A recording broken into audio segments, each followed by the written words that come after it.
Fala jovem, aqui é o Marcelo do site vozprofissional.com. Estamos na nossa série de episódios. É um recorte de uma live que eu fiz no começo do ano, ouvindo aí uma série de colegas sobre o futuro do rádio e a euforia passageira dos podcasts. E para falar sobre esse tema, euforia passageira dos podcasts, está conosco hoje o de Jefferson Barbosa, o popular DJ. O DJ trabalhou durante 17 anos no UOL, produziu podcasts bem antes do podcast virar modinha. E ele tem uma opinião um pouco diferente. Ele acha que essa euforia não é passageira. Mas baseada em que esta opinião? Acompanhe. Diz aí, DJ, que história é essa? A euforia é passageira ou não é?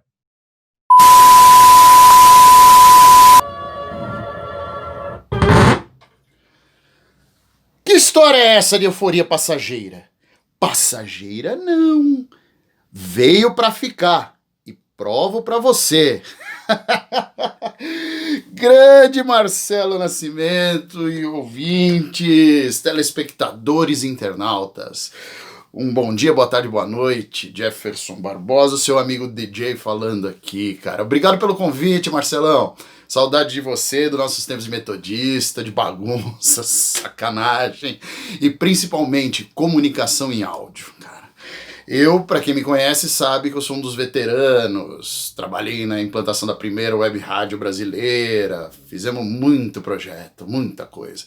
Mas principalmente, apesar do meu amor incondicional pelo rádio, acima de tudo ainda sou um especialista, o que eu gosto de me autodenominar, um cara que defende a comunicação em áudio, cara. Por isso, eu não topo com essas brigas rádio versus podcast, TV versus rádio. No final tem espaço para todo mundo. Desde que a gente se valorize, meu amigo. Principalmente isso. Para que a turma do vídeo, daqui a pouco tem produtor em vídeo aí pedindo para gravar até locução. Mas vim para contar rapidinho sobre o pod, né? Que você me pediu um depoimento sobre o podcast. Cara, tudo começou lá em 2005 com esse carinha aqui, ó. Lembra? Lembra? O nosso bom e velho iPod. Podcasts são junções da palavra broadcast com pod, de iPod. A Apple lançou esse formato em 2005 para divulgar o formato podcast, né? Já veio com esses tocadores, para esse tocador como reprodutor. Em 2005, cara, ainda a gente estava engatinhando, começando a internet 1.2. Mas o formato veio bem, a Apple divulgou ele bem, bacana, tal. É aquela questão, você podia criar o seu pequeno programete de rádio com um tema que a programação de uma rádio normal nunca abraçaria. Sei lá, um programa, um ciclo de discussões sobre o canto do pintacilgo vermelho em dó menor. Que emissora compraria isso, velho? Mas você tinha essa oportunidade. O formato não vingou muito pela questão tecnológica da época.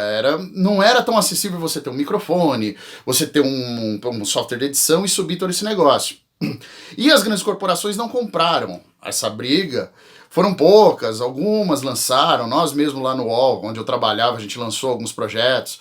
Mas o negócio foi miando, sempre em prol da remuneração. Aí em 2015, entre 2015 e 2017, teve o segundo levante, que é onde ele veio e eu acho que ele fica até hoje. Só no Brasil ele caiu. Mas em 2015, com a tecnologia mais acessível, smartphones, tudo isso, o formato se tornou mais fácil, a gravação, você propagar isso e tal. Mas ainda, como lá em 2005, muito voltado a quem tinha a tecnologia ainda na mão. Até 2017, se eu não me engano, mais de 80% dos podcasts eram voltados para a área de tecnologia, geek, gente que tem um certo traquejo mais com a tecnologia e poder produzir alguma coisa. Esse renascimento no UOL foi muito forte, porque as corporações começaram a divulgar notícias em formato podcast, porque os players já estavam bem divulgados. A Spotify já estava começando, a Deezer estava aí, e a própria Rádio UOL no nosso caso, então começamos a divulgar projetos em áudio. E principalmente e a Globo já estava nessa onda, que na época mesmo a CBN era a maior produtora de podcast brasileira, ainda era a CBN. Forte, porque toda a produção deles em rádio era divulgada em podcast, ou seja, para download ou para você ouvir no seu streaming, no seu agregador player, a hora que você quiser. uma democratização do tempo e da hora que você quiser, e do que você quisesse ouvir na hora que quisesse ouvir. E nisso impulsionou velhos pequenos. Tem muitos hoje que são chamados de pioneiros, que você vê edições de podcast com 400, 500 edições, não cito nem o Nerdcast. O Nerdcast é uma história à parte, por exemplo, é o maior podcast de todos, maior audiência, maior, então em mais de quase 800 edições. Mas, nessa onda de 2017, a produção cresceu muito, mas as grandes corporações aqui no Brasil não abraçaram ainda. Eles não abraçaram o podcast nessa época ainda, por questões de remuneração. Lá fora, Times, BBC, grandes corporações já estavam imaginando, já trabalhavam o podcast como um pacote de venda de mídia. A mídia era vendida, eles eram repassados como um pacote de promocional, apesar de não ter como remunerar o podcast, não tem como inserir programação comercial, não tinha como inserir programação comercial na época. Se você inserisse, ficaria datada, você ouviria aquele download daqui a 20 anos, falando da pizzaria da vovó, que já faliu há 10. Esse era o grande problema. Mas, em matéria de notícias, começou a funcionar bem, apesar das corporações caírem fora, com exceção da Globo. Em 2018 para 2019, aí teve um impulso que é o que vocês estão chamando de euforia passageira. Não gosto. Mas foi bem impulsionado, precisou de um grande grupo, no caso a Globo, divulgar em todos os seus telejornais os seus podcasts de mídia, de jornalismo. E isso deu essa nova impulsão e deu valorização daquela galera lá de 2015 que não parou.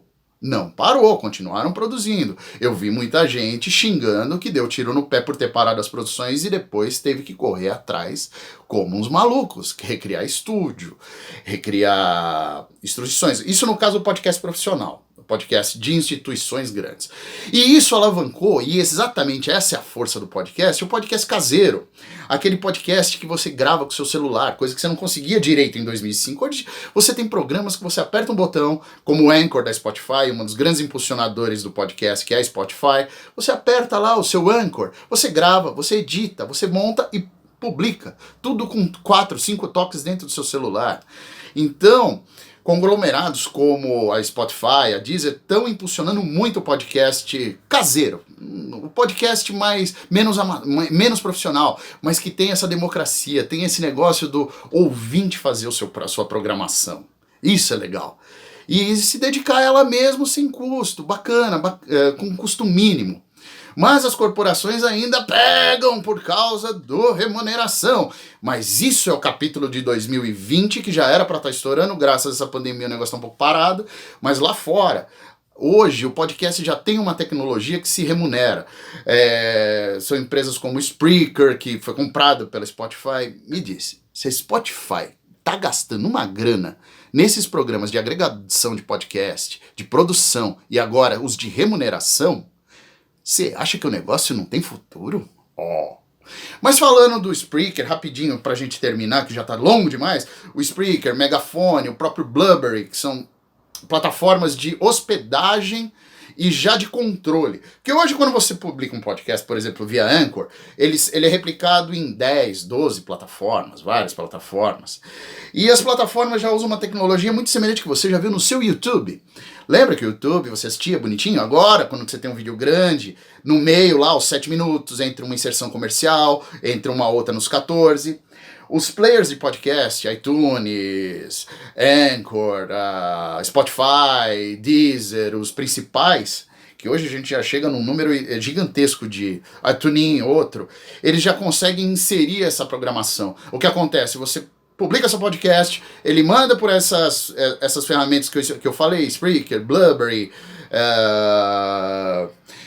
o Megafone, você compra a inserção comercial ou ele te faz um pacote, você tem como trabalhar isso e ele coloca na inserção, porque hoje a grande maioria de players não é mais por download. A nuvem tá aí, meus amigos, a tecnologia tá aí, então para que eu vou ficar enchendo o meu HD de baixar? Não sei que seja uma coisa muito emocional e minha, mas tá ali, eu ouço lá na nuvem pelo player e o player já aciona os pontos de comercialização.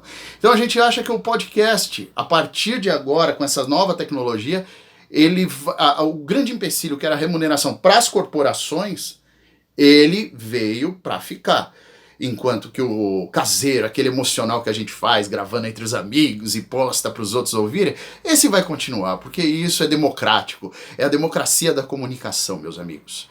É ali que pega o ponto, é a nossa democracia do áudio, a gente divulgar a comunicação em áudio que é o nosso coração. Afinal, só para encerrar, como diz um grande mestre meu, apesar de todo mundo achar que o vídeo é o poder da mídia de vídeo que nunca derrubou o áudio, como disse um grande professor meu, a importância do áudio em cima do vídeo é tão grande que está até na Bíblia. Deus disse, faça-se a luz. Beijo para vocês.